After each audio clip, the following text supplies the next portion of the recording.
Order! Order! You are an incorrigible delinquent at times. Behave yourself, man!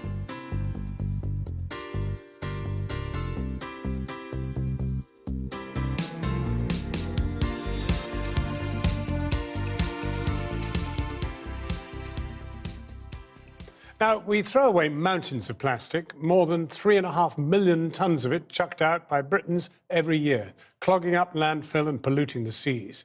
Now, one supermarket chain, Iceland, has promised to turn all its own brand goods plastic-free by 2023, and Europe wants to make all plastic packaging recyclable or reusable by the end of the next decade. But how far are retailers prepared to go, and will recyclers be able to follow? Here's our science editor, Tom Clark. Iceland is giving plastic the cold shoulder. Within 5 years, it says it wants all of its 1,400 own brand products to be plastic-free. Some of them are no-brainers. This is a great example. Often it's not about putting alternative packaging in, it's just about being sensible. 100% British beef ultimate steak burgers come in a cardboard box, but then inside they're still wrapped in plastic.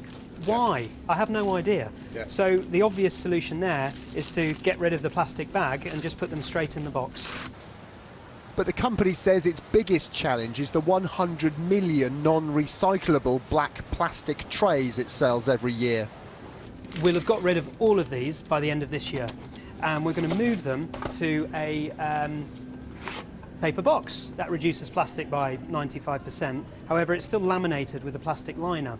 The second step will be to replace the laminate liner with a water-based spray, which will serve the same purpose.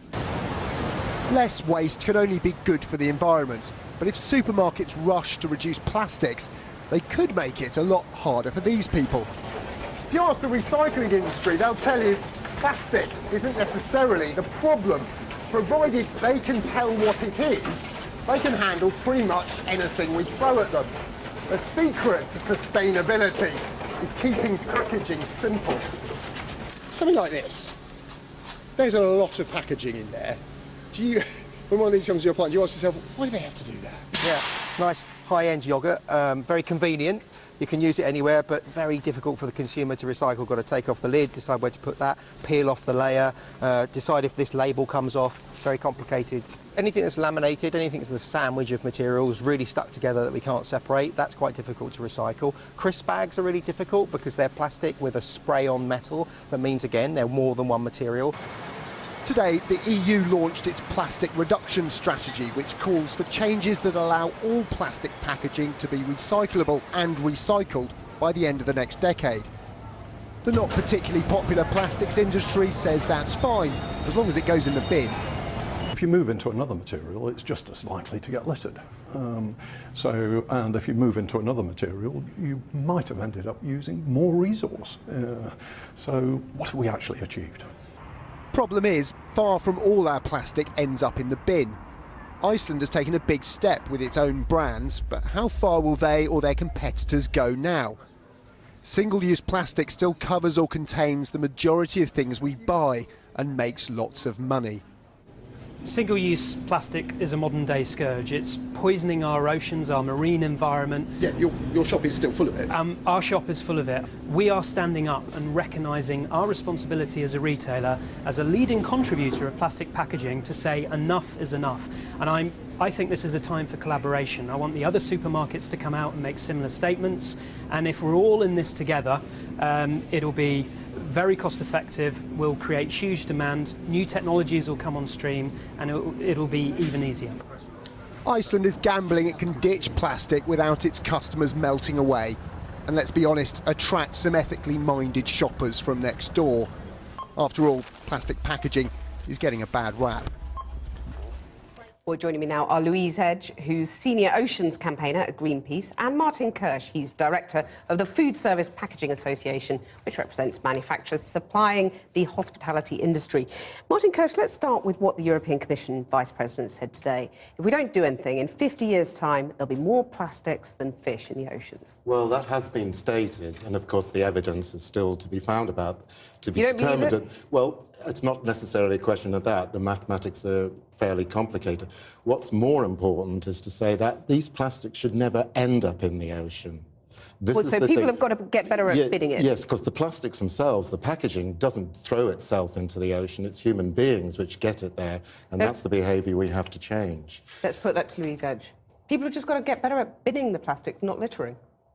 I think what we're finding when we look into our oceans and the problem there, we've got 12.7 million tonnes of plastic going into our oceans every day. It's single-use plastic, and the thing is, because plastic in an ocean environment does not break down, it persists for hundreds of years and builds up, which is why we're seeing this crisis emerging now. That is why we need to reduce the amount of plastic. There's no justification for single-use plastic, or are you saying that actually plastic can be good for the environment? Well, first of all, we have to remember what this plastic packaging is doing. It is protecting food. It is making food last longer.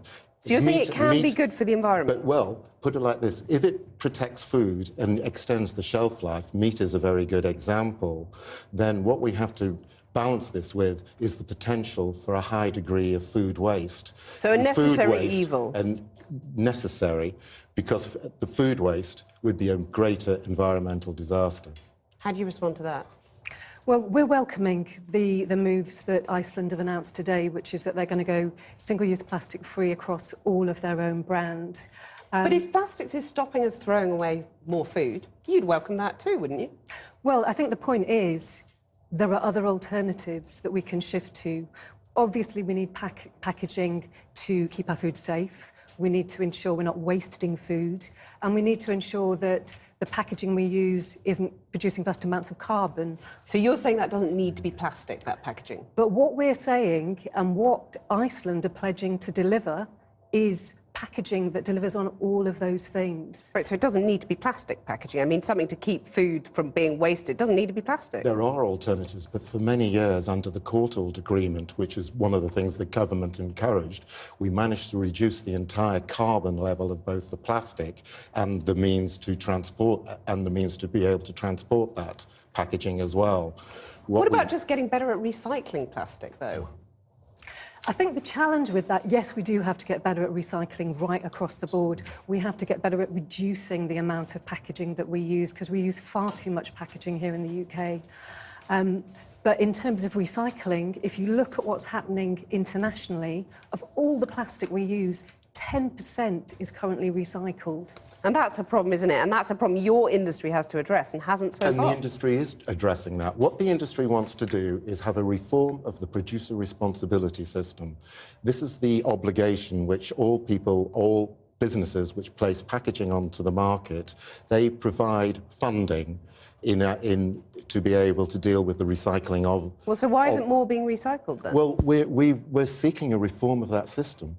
Businesses more than willing to put more funding into the system, and we've been discussing that with government. Well, so where's the stumbling block then? The stumbling block seems to be that a lot of government, to some extent, and other organisations seem to be focused on the various tools, like a deposit system or a charge on packaging, purely for that, and they're not really looking at the end result. We're very much focused on the end result and are very much committed to increasing the amount of recycling and to reducing litter as well. Is the industry getting a bad press?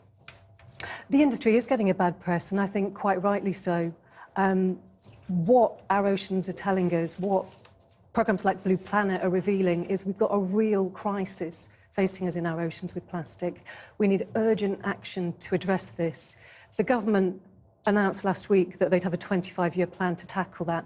We're saying we need action faster. We need to be eliminating single-use plastic, the worst types of plastic, within the next 5 years. So yes or no, is plastic an evil? The use of plastic for throwaway packaging is an evil, and it is unnecessary. Can you do a yes or no? Is plastic an evil? No, it's not. It protects 20 times in terms of carbon, the amount of what it protects. Neither of you did a yes or no, but fair enough. Martin Kirsch, Louise Edge, thank you very much for joining us.